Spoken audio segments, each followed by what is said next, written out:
Terima kasih pemirsa, kita beralih ke informasi dari Jawa Tengah bersama rekan kami Agita Tricahyani berikut ini. Baik, terima kasih. Kita beralih ke Jawa Tengah kembali bersama saya Agita Tricahyani. Mengawali berita pertama dari Jawa Tengah, pemirsa. Berbagai upaya pencegahan stunting telah dilaksanakan pimpinan wilayah Aisyah, Jawa Tengah. Salah satunya dengan biskuit cahaya Mari Susu kacang hijau yang kaya akan serat pangan. Diharapkan bisa membantu pencegahan stunting. Pimpinan wilayah Aisyah Jawa Tengah melalui Majelis Ekonomi dan Ketenagakerjaan merealisasikan salah satu programnya, yakni program ketahanan pangan dalam bentuk produksi biskuit cahaya Mari Susu kacang hijau. Dengan program ketahanan pangan ini, setiap keluarga bisa mempersiapkan makanan yang bergizi bagi anggota keluarganya, salah satunya dengan biskuit cahaya yang akan dikonsumsi oleh warga Aisyah dan masyarakat umum. Melalui biskuit cahaya ini diharapkan bisa membantu pencegahan stunting digencarkan oleh Aisyah Jateng dan meningkatkan perekonomian warga Aisyah. Saat ini kami soft launching dengan mempersiapkan produk ini sampai ke seluruh wilayah di Jawa Tengah, dari Brebes hingga Purwokerto hingga Cilacap, dan juga coverage kami hingga ke Rembang. Itu yang bisa saya matur pada sore kali ini sebagai spiritnya bahwa kami hadir untuk kembali memperkuat perekonomian warga Aisyah. Setelah ini insya Allah bisa juga dimanfaatkan oleh seluruh masyarakat yang ada di Jawa Tengah khususnya dan juga beberapa wilayah lainnya. Coverage kami memang sampai dengan Pulau Jawa, dari Jawa Barat, Jawa Timur, dan tentunya juga Jawa Tengah.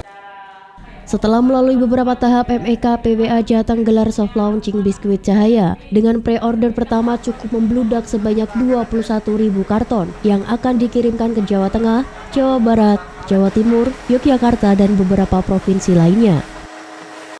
Untuk pemesanan biskuit cahaya bisa dipesan melalui pimpinan daerah Aisyah masing-masing daerah. Soft launching ini digelar secara langsung di pabrik produksi biskuit cahaya. Mereka yang hadir turut menyaksikan produksi biskuit cahaya. Tak hanya itu, soft launching juga menjadi momen pelepasan satu truk biskuit cahaya dengan tujuan Kendal. Ketua PWA Jateng menekankan bahwa produksi biskuit cahaya ini memiliki tujuan yang besar untuk jangka panjang. Harapan kami adalah produksi ini pabrik biskuit cahaya dengan kategori karakteristik adalah biskuit Mari Susu kacang hijau yang memang kita kemas tidak hanya halal, enak, dan juga bergizi. Kata kunci yang ketiga yang bergizi inilah yang memang sudah kita harapkan dalam jangka panjang itu bermanfaat untuk masyarakat seluruh Jawa Tengah, juga seluruh Indonesia. Harapannya apa? Karena masalah stunting terutama itu masih menjadi masalah besar yang harus ditangani berbagai strategi oleh bangsa ini. Termasuk kami dalam rangka ke sana, kami telah menyiapkan salah satu produk kami, yakni biskuit Mari Susu kacang hijau yang enak, yang halal, enak, dan bergizi. Tim TV-mu memberitakan dari Kabupaten Semarang, Jawa Tengah. SMP Muhammadiyah Kauman Muntilan, Kabupaten Magelang membangun gedung pusat pendidikan karakter dengan menelan anggaran 900 juta rupiah dan ditargetkan selesai pada akhir tahun 2025. Guna mendukung keberhasilan program pendidikan karakter sebagai salah satu tolak ukur keberhasilan pendidikan, SMP Muhammadiyah Kauman atau SMP Muhika Muntilan Kabupaten Magelang akan membangun gedung pusat pendidikan karakter berbasis Al-Islam dan Kemuhammadiyahan. Gedung ini terletak di lantai 2 kompleks sekolah. Peletakan batu pertama dilakukan oleh Dirjen PAUD Dikdasmen Republik Indonesia Gogot Suharwoto, turut hadir dan ikut melakukan peletakan batu pertama Ketua PDM Kabupaten Magelang M. Nasiruddin, Kepala Desdikbud Kabupaten Magelang Selamat Ahmad Hussein, Ketua Majelis Dikdasmen dan PNF PDM Kabupaten Magelang Muhrofi, Camat Muntilan Tito Lestianto, dan sejumlah tamu undangan. Dirjen PAUD Dikdasmen menyambut baik pembangunan gedung ini karena sejalan dengan program Kemendikdasmen, pentingnya pendidikan karakter sebagai tolak ukur keberhasilan pembangunan pendidikan nasional. kami sangat mendukung pembangunan pusat pendidikan karakter berbasis SUMBA yang didirikan di SMP Muhammadiyah Muntilan. Karena apa? Karena untuk mendukung suksesnya 7 Yayasan Anak Indonesia Hebat, kita perlu pusat-pusat yang berfungsi untuk memberikan pelatihan, melakukan pengembangan, dan juga melakukan praktek-praktek baik yang bisa didiseminasikan di tempat-tempat lain di seluruh Muntilan, Magelang, dan seluruh Indonesia. Terima kasih kepada SMP Muhammadiyah Muntilan yang telah menginisiasi berdirinya pendidikan karakter berbasis SUMBA. Semoga berkah dan dimudahkan dalam pembangunannya dan bermanfaat bagi seluruh masyarakat Indonesia. Gedung Pusat Pendidikan Karakter seluas 9,5 kali 27 meter ini menelan anggaran 900 juta rupiah dan ditargetkan selesai pada akhir tahun 2025. Nantinya gedung ini akan digunakan sebagai pusat kegiatan pendidikan karakter berbasis Al-Islam dan Kemuhammadiyahan. Program Kemendikbudrismen ini sejalan dengan tujuan pendidikan Muhammadiyah yang mengedepankan karakter Islami dengan berlandaskan Al-Quran dan Hadis sebagai ciri khas sekolah Muhammadiyah. Usai melakukan peletakan batu pertama pembangunan Gedung Pusat Pendidikan Karakter, Dirjen meninjau langsung pelaksanaan program makan siang gratis para siswa SMP Muhammadiyah Kauman. Nurul Abadi memberitakan dari Kabupaten Magelang, Jawa Tengah. Lazismu Jawa Tengah berupaya terus meningkatkan penghimpunan dengan memberikan bekal dan upgrade sumber daya manusia melalui sekolah fundraising. Diharapkan dengan sekolah fundraising ini penghimpunan Lazismu semakin berkembang pesat. Sekolah fundraising yang digelar Lazismu Jawa Tengah diikuti amil dari kantor layanan daerah 35 kabupaten kota se-Jawa Tengah, Yogyakarta, Jawa Barat, Sulawesi Tenggara, dan Kalimantan Timur. Sekolah fundraising sebagai wadah pembelajaran untuk meningkatkan penghimpunan Lazismu Muhammadiyah di Jawa Tengah dan wilayah lainnya. Lazismu Jawa Tengah pada bulan Ramadan 1446 Hijriah targetkan penghimpunan dana sebesar 55 miliar rupiah. Melalui sekolah fundraising, para amil belajar banyak hal tentang mindset fundraiser, fikih zakat kontemporer, pemanfaatan teknologi dan laporan menarik, segmentasi donatur dan strategi pemasaran, kolaborasi dan kemitraan, serta praktik lapangan.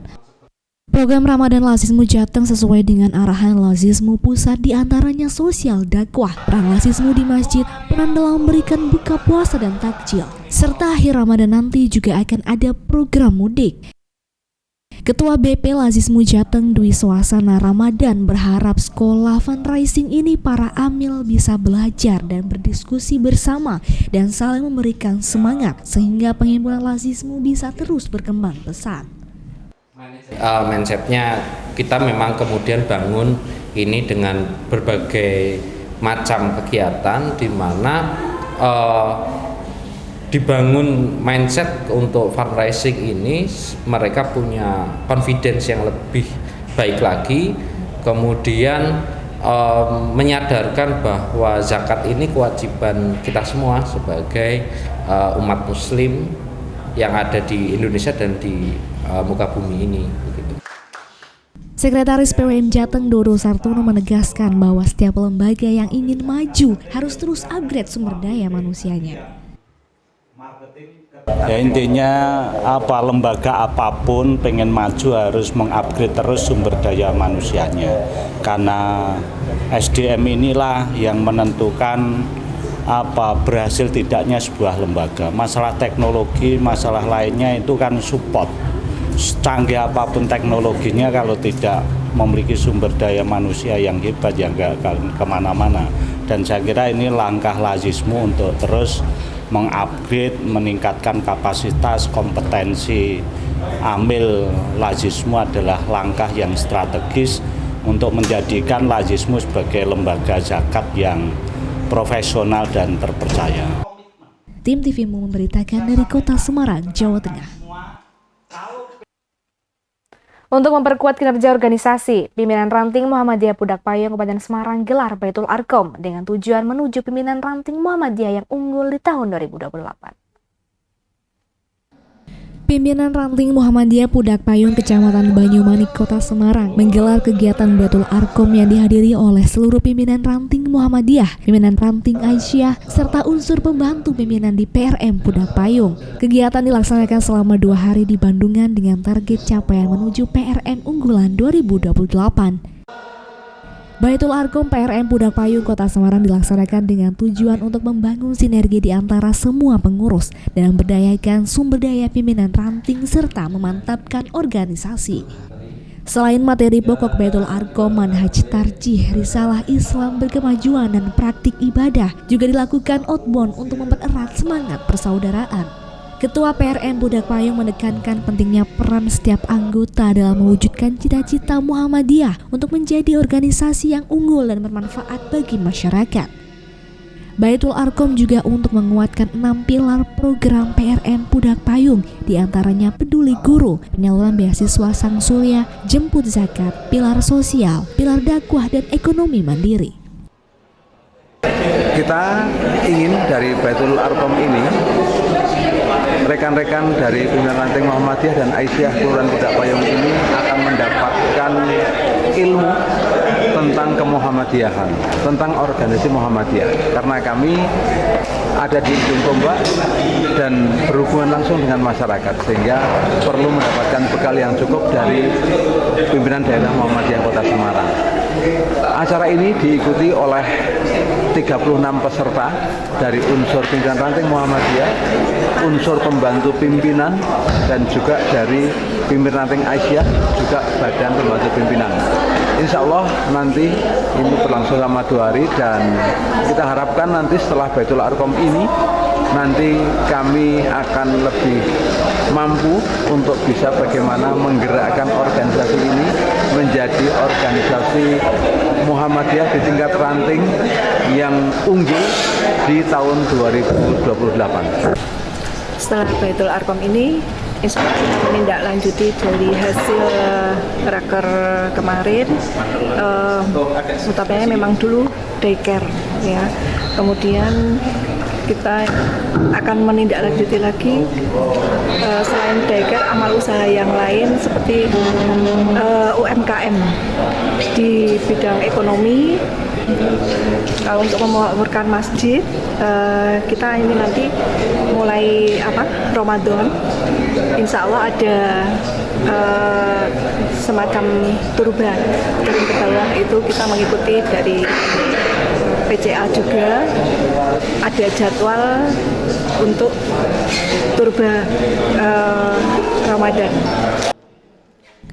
Tema Baitul Arkom adalah bangun tim tangguh PRM Pudak Payung menuju ranting unggulan 2028. Untuk menuju cita-cita tersebut, maka berbagai syarat harus dipenuhi, antara lain kepemimpinan yang baik, yaitu memiliki kemampuan dalam memimpin, berkomunikasi, memotivasi anggota, memiliki pemahaman yang baik tentang organisasi Muhammadiyah, serta nilai-nilai Islam berkemajuan. Selain itu juga keaktifan dan partisipasi, yaitu selalu aktif dalam kegiatan organisasi dan mampu mengajak anggota untuk berpartisipasi.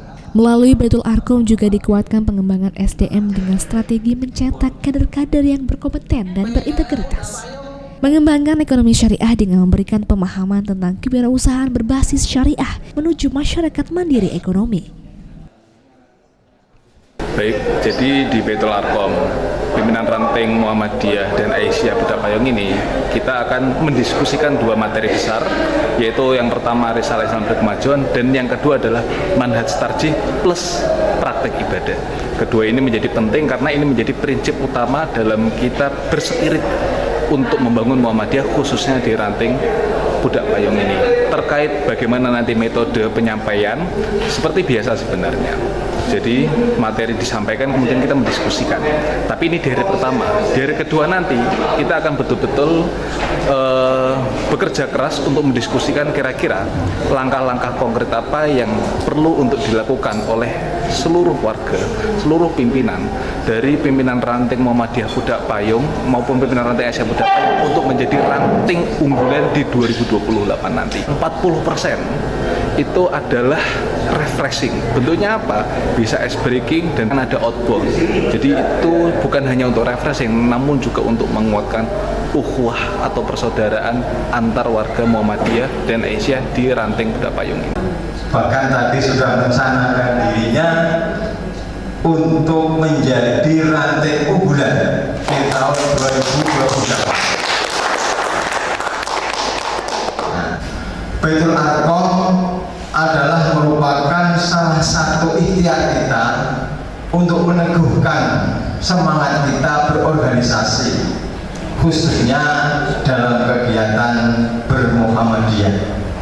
Menjadi motivasi kita sekalian, bagaimana wadah yang namanya Baitul Arqam ini betul-betul menjadi wahana, menjadi kawah condro di muka bagi kita sekalian untuk gula wetak bagaimana supaya kita menjadi kader-kader unggulan, kader-kader yang handal, kader-kader yang mampu memberikan suri keteladanan atau suri tauladan bagi masyarakat kita. Program 6 pilar juga menyangkut pengembangan jaringan kemitraan dengan organisasi lain, memajukan usaha ekonomi, mendukung usaha mikro, kecil, dan menengah. Saat ini peduli sosial PRM telah mencapai 37,5 juta rupiah yang diarahkan untuk program 6 pilar PRM Pudak Payung. Budi HP memberitakan dari Kabupaten Semarang, Jawa Tengah. SMK Muhammadiyah Kota Magelang menggandeng Forum Komunikasi Media Tradisional atau FKMetra untuk menyelenggarakan pertunjukan rakyat dan menggali kreativitas seni budaya di kalangan siswa. Kegiatan tersebut diwujudkan dalam pentas seni proyek penguatan profil pelajar Pancasila atau P5 di halaman sekolah. Gelar pertunjukan rakyat SMK Muhammadiyah Kota Magelang dilaksanakan di halaman sekolah dengan menampilkan berbagai kreasi seni budaya yang melibatkan seluruh siswa.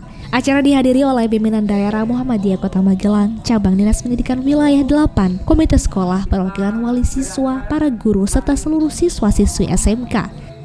Kepala Sekolah SMK Muhammadiyah Kota Magelang, Adi Ningsih, menyampaikan pertunjukan rakyat ini mengusung tema Bhinneka Tunggal Ika dengan subtema tarian Nusantara.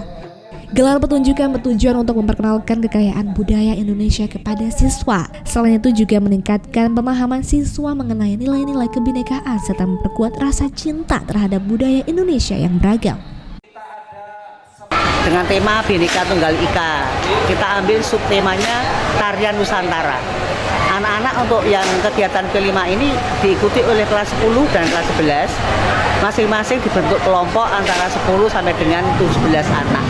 Jadi pada waktu mereka latihan hanya sekitar 4 hari, kemudian penilaiannya itu pada hari Senin, dan pada hari Senin itu kita pilih untuk 3 yang terbaik dan 1 yang terbaik kita tampilkan pada acara hari ini. Nah, alhamdulillah untuk anak-anak itu responnya sangat positif sekali. Memang kompetensi di anak-anak seminya itu memang di kesenian, Pak. Jadi meskipun kita itu tidak punya jurusan kesenian, tapi anak-anak itu kalau disuruh menampilkan tarian Nusantara itu pinter sekali gitu ya. Ya alhamdulillah ini kita bisa kerjasama, mudah-mudahan kerjasama ini juga akan berlangsung untuk tahun depan begitu. FKMetra Kota Magelang adalah lembaga yang di bawah naungan Dinas Komunikasi dan Statistik Kota Magelang. Kita bertugas untuk menyampaikan informasi-informasi dari pemerintah kepada masyarakat melalui seni tradisional. Untuk anggota FKMetra sendiri, kita terdiri dari kumpulan sanggar-sanggar yang ada di Kota Magelang. Jadi kebanyakan yang menjadi anggota dan pengurus FKMetra adalah ketua-ketua sanggar kesenian yang ada di Kota Magelang. Sebelum puncak acara telah dilakukan penilaian hasil karya budaya siswa mencakup beberapa aspek diantaranya kreativitas, keselarasan, kemampuan kolaborasi antar kelompok, serta kesan estetika dari penampilan yang ditampilkan. Hal ini bertujuan untuk memberikan pengalaman belajar yang komprehensif bagi para peserta didik dan memperkaya wawasan mereka tentang seni dan budaya Indonesia, khususnya tarian Nusantara. Tema-tema pendamping dari kegiatan P5 ini adalah menciptakan sekolah anti-bullying. Sedangkan outcome dari pertunjukan tradisional ini adalah terbentuknya minat untuk bergabung dalam forum komunikasi media tradisional yang diharapkan dapat menjadi wadah bagi siswa untuk belajar lebih banyak tentang kesenian tradisional. Pimpinan daerah Muhammadiyah Kota Magelang tentunya memberikan apresiasi yang sangat tinggi, apresiasi yang luar biasa untuk SMK Muhammadiyah Kota Magelang yang hari ini sudah mengadakan kegiatan pertunjukan yaitu kesenian rakyat yang dipandu terkait dengan P5. Kalau perlu juga menampilkan kesenian-kesenian semacam ini menjadi unggulan, terutama di amal usaha Muhammadiyah Kota Magelang. Kita berharap kepada saudara-saudara, kepada teman-teman, pada anak-anak SMP, yuk kita bergabung dengan SMK Muhammadiyah Kota Magelang. Nanti bakat Anda, minat Anda terutama di seni, insya Allah akan kita kembangkan. Persiapannya hanya membutuhkan waktu 1 minggu. Jadi pada hari Senin itu anak-anak dibagi kelompok, kemudian mereka menentukan mau menarikan tarian apa, membawakan tarian apa, sehingga mereka juga perlu mempelajari filosofinya dan ini dari daerah mana dan sebagainya. Dan kemudian untuk hasil putra terbaik dan putri terbaiknya tampil di acara puncak ini pada hari ini. Tarian yang dipilih oleh anak-anak ada beragam. Jadi ada yang misalnya tari waro, tari topeng ireng, cande ayu, jatilan, dan lain sebagainya. Ada 15 kelompok. Pertunjukan rakyat ini menjadi langkah awal untuk membangun kesadaran dan kepedulian siswa terhadap pentingnya penguatan profil pelajar Pancasila dalam kehidupan sehari-hari. Melalui proyek ini, pelajar diharapkan dapat menginternalisasi Pancasila dalam kehidupan sehari-hari, baik di dalam maupun di luar lingkungan sekolah. Perhelatan pertunjukan tradisional SMK Muhammadiyah Kota Magelang juga mencakup upaya pengembangan karakter positif seperti toleransi, kerjasama, dan saling menghargai karya kelompok kelas lainnya melalui kegiatan yang menyenangkan dan edukatif. Dengan menjadi pemain seni seperti warokan, topeng ireng, drama, tari kreasi, dan lainnya, diharapkan dapat menciptakan lingkungan sekolah yang bebas dari bullying, intoleransi, dan tindakan diskriminatif lainnya. Budi HP memberitakan dari Kota Magelang, Jawa Tengah.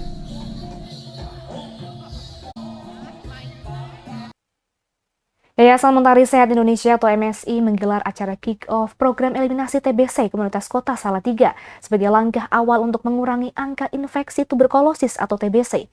Kegiatan tersebut diawali dengan rapat koordinasi pembahasan program MSI Kota Salatiga melibatkan seluruh stakeholder terkait. Rapat koordinasi stakeholder kick-off program eliminasi TBC Komunitas Kota Salatiga dihadiri seluruh jajaran Mentari Sehat Indonesia, Komunitas Kota Salatiga, Dinas Kesehatan Kota Salatiga, Dinas Pendidikan Kota Salatiga, pimpinan daerah Aisyah, beserta cabang dan ranting, serta perwakilan dari puskesmas dan rumah sakit setempat. Yayasan Mentari Sehat awal mulanya dikembangkan oleh pimpinan pusat Aisyah dan kemudian dalam perkembangannya MSI mendirikan Yayasan Mentari Sehat Indonesia dan komunitasnya ada di setiap kabupaten kota. Ketua MSI Jawa Tengah Supriyanto membuka acara tersebut dan menekankan pentingnya kolaborasi semua pihak untuk mencapai target zero TBC di Jawa Tengah tahun 2030. Melalui program kick-off program eliminasi TBC ini, ia mengajak untuk bersama-sama mengurangi kasus TBC di Kota Salatiga dan mengarah pada eliminasi total Jawa Tengah bebas TBC pada tahun 2030. Hampir seluruh kabupaten kota di Jawa Tengah sudah terbentuk komunitas, termasuk beberapa wilayah yang baru saja berkomitmen, yaitu Kota Salatiga, Kota Tegal, Kota Magelang, dan Kabupaten Rembang. Penanggulangan tuberkulosis di Jawa Tengah ada beberapa target indikator yang kami kerjakan. Yang pertama terkait investigasi kontak, yaitu screening pasien tuberkulosis berbasis masyarakat. Yang kemudian yang kedua adalah penemuan kasus TBC atau PTA positif. Kemudian yang ketiga adalah kita juga untuk mengedukasi masyarakat dalam upaya untuk terapi pencegahan penyakit tuberkulosis atau TBT. Nah, kemudian yang keempat adalah kami juga diberikan tugas untuk mendampingi pasien TBC RO supaya melaksanakan pengobatan sampai sembuh. Ya, karena pasien TBC RO itu kan masa pengobatan cukup panjang, maka pendampingan terhadap mereka-mereka yang sakit TBC itu sangat dibutuhkan. Khusus untuk pasien TBC RO kita juga memberikan bantuan support untuk transport pasien supaya pengobatan pasien itu dapat berjalan dengan lancar. Selama ini kita berikan sebesar 600.000 kepada setiap pasien. Program Yayasan MSI utamanya adalah serangkaian program dan kegiatan yang ditujukan untuk upaya membebaskan Indonesia dari TBC. Beberapa program terpadu antara lain kegiatan penyuluhan di masyarakat untuk meningkatkan pemahaman tentang TBC, gejala faktor risiko, dan cara pencegahannya. Saat ini MSI baru dapat memberikan uang transport berobat kepada pasien TBC sebesar Rp600.000 per bulan. Diharapkan peran lembaga seperti Lazismu untuk ikut berperan membantu kebutuhan pasien.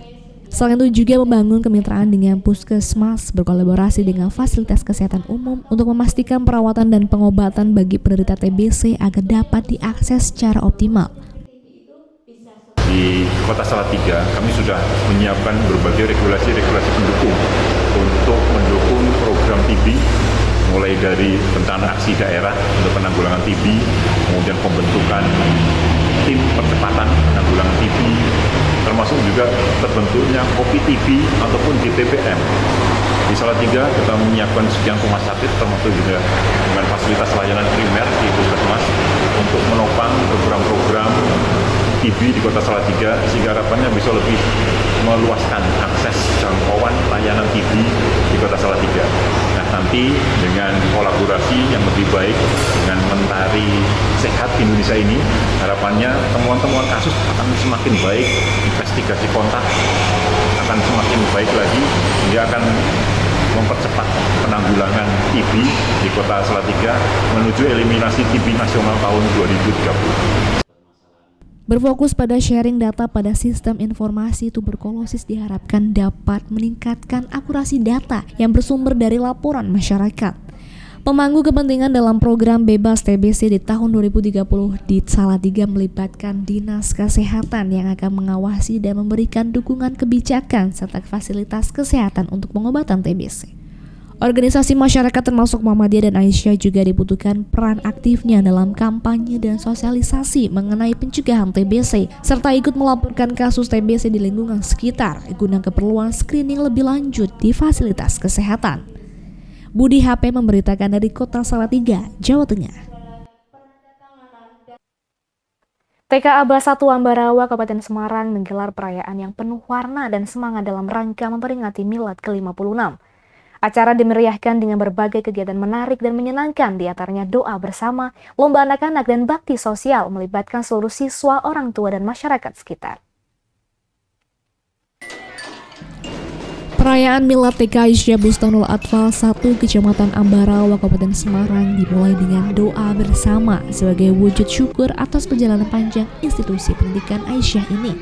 Acara pembukaan ditandai dengan peletusan balon secara simbolis oleh Kepala Sekolah, Pimpinan Cabang Aisyah Ambarawa, dan Pengawas Korwilcam Ambarawa, serta seluruh siswa dan orang tua siswa.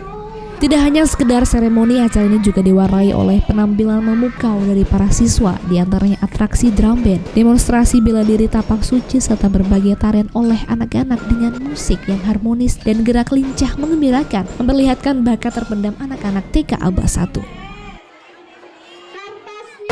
Beberapa kelas, yaitu kelas tafid itu sebagai unggulan di TK Aba 1 ini, terus kelas reguler 2 kelas, dan kelas KB, kelas B itu 2 kelas, dan kita membuka layanan KB yaitu KB Aisyah, 3 kegiatan yaitu doa bersama, kedua kegiatan berbagi yaitu berbagi kepada masyarakat di sekitar lingkungan sekolah yang kurang mampu, terus yang ketiga mengadakan lomba mewarnai bersama, kolaborasi bagaimana ibu dan anak bisa bekerja sama, dan itu sudah terlaksana untuk 2 tahun ini.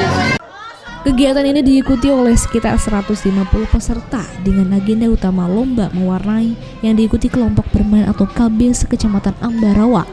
Tema kegiatan adalah cinta lingkungan dengan tujuan mengenalkan keindahan alam sekitar dan membimbing anak untuk hemat serta melestarikan lingkungan hidup.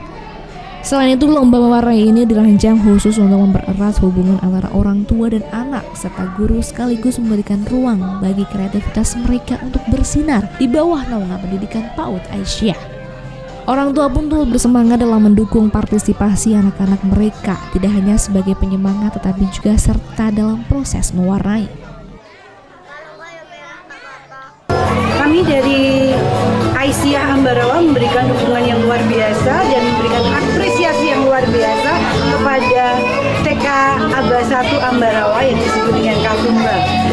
Ulang tahun atau Milad ke-56 ini bisa terlaksana dengan luar biasa sekali, partisipasi wali murid, bahkan ada sponsor yang ikut mensponsori kegiatan ini sehingga kegiatan ini berjalan dengan meriah sekali.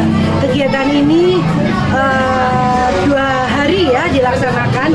Hari pertama itu ada lomba memasak, yang kedua ini lomba berwarnai beserta keluarga dan berbagi dengan warga sekitar. Salut untuk Katumba, semakin jaya ke depannya, semakin banyak siswanya dan memberikan manfaat kepada masyarakat serta lingkungan, menciptakan putra-putri generasi bangsa yang luar biasa. Aktivitas ini menciptakan momen-momen berharga yang mempererat ikatan keluarga, sekaligus menumbuhkan kecintaan terhadap seni dan lingkungan di kalangan calon generasi muda. Selain itu, dalam semangat berbagi, TK Aba 1 juga melakukan aksi sosial dengan membagikan sembako kepada masyarakat sekitar yang membutuhkan. Sebuah langkah yang mengajarkan anak-anak tentang pentingnya kepedulian dan solidaritas. Perayaan Milad ini tidak hanya sekedar peringatan, tetapi juga menjadi refleksi tentang betapa pentingnya pendidikan yang berkarakter dan penuh cinta. Dengan dukungan dari seluruh elemen masyarakat dan partisipasi aktif keluarga, TK Aba 1 Gamblok Ambarawa berharap dapat terus menciptakan lembaga pendidikan yang berkualitas dan berkontribusi bagi kemajuan anak-anak di masa depan. Budi HP memberitakan dari Kabupaten Semarang, Jawa Tengah.